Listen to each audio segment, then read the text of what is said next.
We have known for a long time that the Jedi Knights were the keepers of justice and peace in a galaxy far away.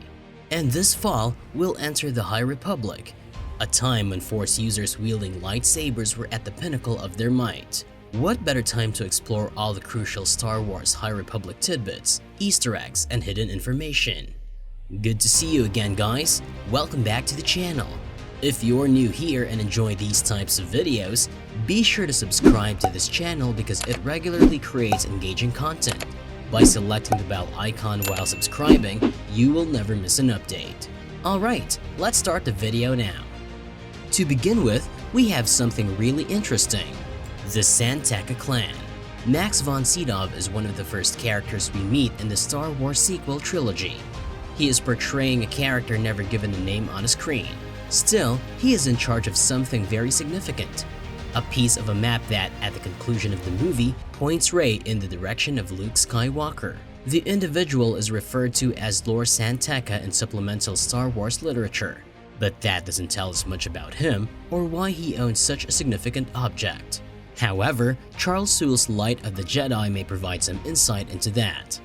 Marlo and Vela San Tekka are presented to us halfway through the book. They share a home on Naboo, a planet well known to fans of the Star Wars franchise. They have amassed a considerable fortune as a result of their family's success in the mapping of hyperspace passages. The Republic sought the knowledge of this duo following a hyperspace disaster because hyperspace, what it is, and how it functions have played a significant role in the High Republic thus far. Even though they're minor characters in the larger scheme of things, these two are undoubtedly connected to Max von Sydow's character in Star Wars The Force Awakens. Next up, we have added Chandrila star lines to the list. Several subtle allusions to past Star Wars episodes are purposefully brief to not detract from the plot. One mention though, in Justina Ireland's A Test of Courage is quite significant, or it will be once it is finished.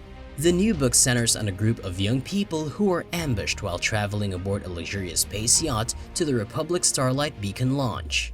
The ship departs from a spaceport created especially for handling luxury spacecraft from all the main tour operators, including Chandrila Star Lines. Because Chandrila Star Lines isn't yet officially established, many people won't be familiar with its moniker.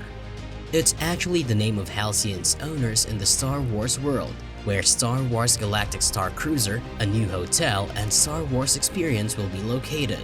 Guests can live out their Star Wars fantasies at the location during a 2-night Star Wars experience that includes a brief stay on the planet Batuu. Given that Chandrila Star Lines has been taking people on galactic tours for more than 200 years, it would seem that customers may put their trust in the company. Lastly, we have Avon Starros. The cast of characters we're dealing with are all completely new because the High Republic is set 200 years before the events of the prequel trilogy. Yoda is the lone exception. While he does make an initial appearance in the books and comics, he has only been mentioned or used as a minor supporting character thus far. And since having children isn't exactly a requirement for being a Jedi, we don't get to meet many of the heroes from the movie's great-grandparents. But when we know the forebears of other characters, we see how much can change in 200 years. Avon Starros, a young woman with an aptitude for science, is introduced to us in A Test of Courage. She is one of the survivors of the earlier mentioned ship explosion and the daughter of Republic Senator Ghira Starros. The name Starros won't mean much if you've just seen the Star Wars films or The Mandalorian, but fans of the Star Wars comics will be familiar with it. Smuggler Sana Starros claimed to be married to Han Solo and collaborated with him. It's possible that Avon, who her senator mother perceives as trouble, is the one who steers the family in a totally different direction.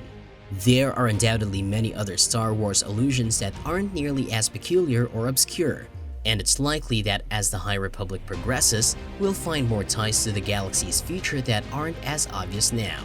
It's evident that the High Republic will be full of entertainment for both die-hard Star Wars fans and more casual ones who may run upon a new book and wonder what Star Wars was like 200 years ago.